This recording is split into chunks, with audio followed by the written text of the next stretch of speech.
Bueno, lo que nos toca hablar en este podcast es un poco sobre la perspectiva académica dentro de la docencia.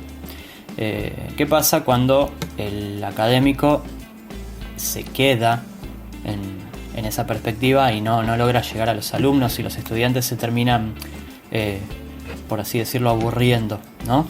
Sin buscar conspiraciones en torno a lo que es el lenguaje académico, solamente con el objetivo de ser un buen puente entre la realidad y los estudiantes, habilitando a que se apropien del lenguaje académico también, es decir, algo que no poseen de por sí, sino que todo lo contrario, es a través de una práctica que más bien es progresiva y yo debo contribuir a eso como docente. Entonces, en ese sentido pensaba en el lenguaje inclusivo. ¿Por qué? Porque el lenguaje inclusivo es un tema que está en disputa actualmente, entonces no me parece mal traerlo a las clases y empezar a discutirlo. Hace unas semanas estábamos mirando el programa que se da por la televisión pública que se llama Seguimos Educando, y el tema era el lenguaje inclusivo, justamente.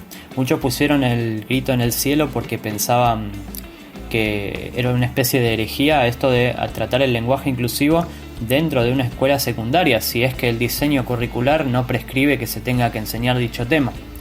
A mí me parece que hay que tomarlo desde otro lado, desde el lado de que el lenguaje en general, no solo el inclusivo, es una práctica que está vigente en todos los momentos de la historia del ser humano.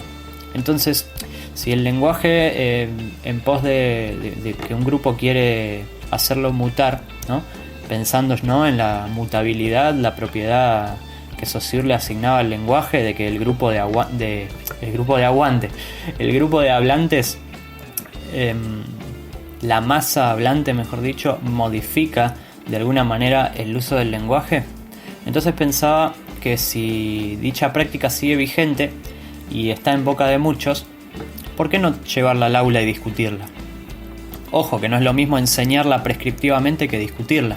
Es un tema que puede ayudar a cerrar, mejor dicho, la distancia entre el lenguaje de la escuela y este lenguaje nuevo de los adolescentes, porque es una práctica que, si bien el nicho es la progresía medio burguesa, medio bien comida de la capital, los adolescentes son los que se están apropiando de esta práctica. Entonces me parece que es un buen tema para cerrar la distancia. Y también una buena práctica, ¿no?, como para ir desandando, viendo la teoría de Saussure, empezar a trabajar con un nuevo sistema que está vigente y con uno que data del siglo XIX, al cual todavía le seguimos prestando atención. Eso me parece algo también destacable como para pensar la implementación de la discusión del lenguaje inclusivo dentro del nivel secundario de educación pública. Por supuesto que para hacer ese recorrido hay que leer también lo que piensan muchos de los estudiantes. Es decir, no puedo solamente decir que la clase va a empezar discutiendo sobre el lenguaje inclusivo. Tengo que hacer un recorrido a partir de distintos segmentos.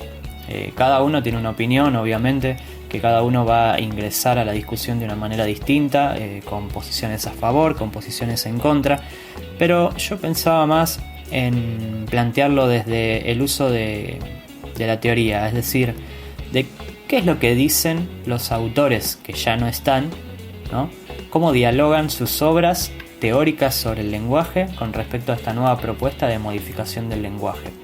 ¿Hay otros movimientos de modificación del lenguaje similares que se hayan implementado?